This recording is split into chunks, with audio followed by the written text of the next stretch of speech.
পর্যন্ত আপনি? সেটা তো ওরকম হিসাব নাই, অনেকগুলা করে ফেলাইছি হিসাব, সব আচ্ছা, বাংলাদেশ। অনেকগুলা। তার মানে আপনি রমজান ঈদ থেকে এ পর্যন্ত 20,000 টাকা ইনকাম হয়ে গেছে। আরো 15,000 টাকা মনে হয় এই কদিন ইনকাম করেছেন, তাই না? হ্যাঁ, ওই যে এই ঈদ থেকে, গত বছর না, গত বছর হিসাব তো করিনি। মানে এই এই ঈদে যে হ্যাঁ, টার্গেট নিয়েছি, এই এই রমজান রমজান, ঈদ থেকে। এই রমজান থেকে। হ্যাঁ, এই রমজান রমজান থেকে। থেকে। এখন এখন তো বুঝতে পেরেছেন যে আসলে আপনি কি মোবাইল দিয়ে করেছেন সব কাজ?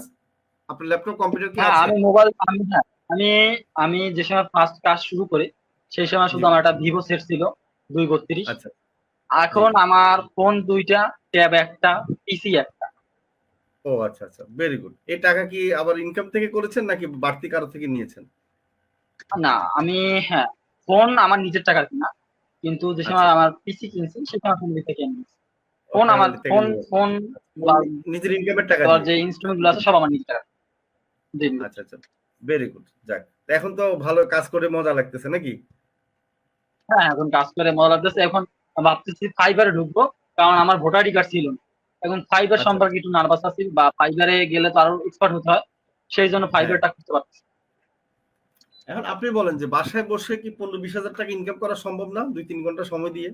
এখন হচ্ছে সম্ভব, আবার সম্ভব না। কিরকম, এখন যদি কেউ শুধু ভর্তি হইলো, যে মোস্ট আইটিভিটি নামে একটা প্রতিষ্ঠান আছে, আমি ভর্তি হই, ভর্তি হইলেই লাইভ দেখতে আসি, বিভিন্ন সাকসেস দেখতেছি, ভর্তি জি, হইলেই মনে হয় হালকা একটু শ্রম দিলেই টাকা ইনকাম করতে পারবে, এরকম যদি আচ্ছা, চিন্তা ভাবনা থাকে, তাহলে সে জি, কোনোদিন পারবে।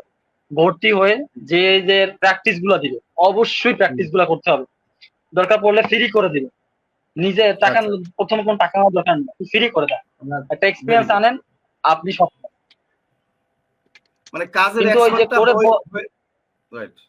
কাজের হ্যাঁ, হ্যাঁ, এক্সপার্ট হয়ে গেলে ভর্তি পরে হয়ে টাকা বসে এমনি থাকা কাজ। ইনকাম হবে, তাই না? হ্যাঁ, হ্যাঁ। রাইট। এটা একটা ভালো কথা বলছেন। তারপর আমি আবার আপনাদের মানে আমি ক্লায়েন্টকে অত ভালোভাবে বুঝাইয়া বা ম্যানেজ করতে পারতাম না, সেই জন্য আচ্ছা। গত বছর আপনাদের একটা ছিল, যে ক্লায়েন্ট হান্টিং নামে একটা কোর্স ছিল হ্যাঁ, গত হ্যাঁ, বছর। তো হ্যাঁ। সেইটা আমি ভর্তি হতে পারিনি, কিন্তু এবার যে আচ্ছা। সময় এটা দিছে আমি ফার্স্ট জয়েন হয়ে গেছি। তো ও সেখান থেকেও আচ্ছা। আমার সামিল ভাই তারপর আরো অনেক ট্রিক্স গুলো শিখাইছে ফেসবুকের ক্ষেত্রে, তো ওগুলো থেকে ইনশাল্লাহ ভালো একটা মানে এটা আরো উপকার বেশি হয়েছে ক্লায়েন্ট হান্টিং এর জন্য। ক্লায়েন্ট হান্টিং। তো মানে আমি আমাদের বলবো ক্লায়েন্ট হান্টিং যারা কোর্স। কাজ পান না, তো আমি হুম, বলবো যারা কাজ পান না বা বুঝেন না, অবশ্যই জি। ক্লায়েন্ট হান্টিং এর কোর্সটা দিলে সেটা মিস করবেন।